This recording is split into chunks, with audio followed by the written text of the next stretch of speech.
In the last lecture, I showed you how to use console log to do some debugging. Now make sure to also actively debug JS remotely here if you're running two simulators as I do, so that really both are connected. And now I want to show you something else. In your code, you can also set breakpoints. So in this debugging tool, I said the Elements tab would not be helpful as most other tabs, but the Sources tab is helpful. There you can go into your debugger worker.js part here. Let me just increase this. Access localhost.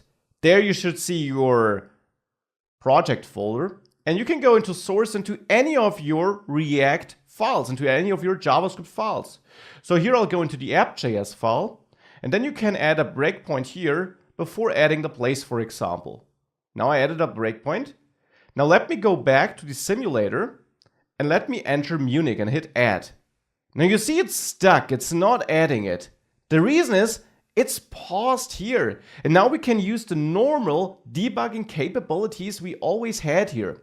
We can inspect the value of place name, it's Munich, and we can walk through our code step by step, or whatever we want to do, whatever you normally do in your JavaScript debugger. So that's extremely useful, of course.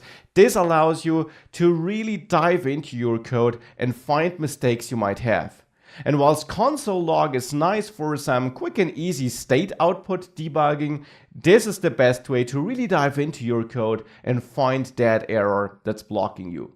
So let me now resume execution, and you see the place is now added. We can interact with it as always, but now you know how to set breakpoints, and that is a huge feature that really helps you and your productivity.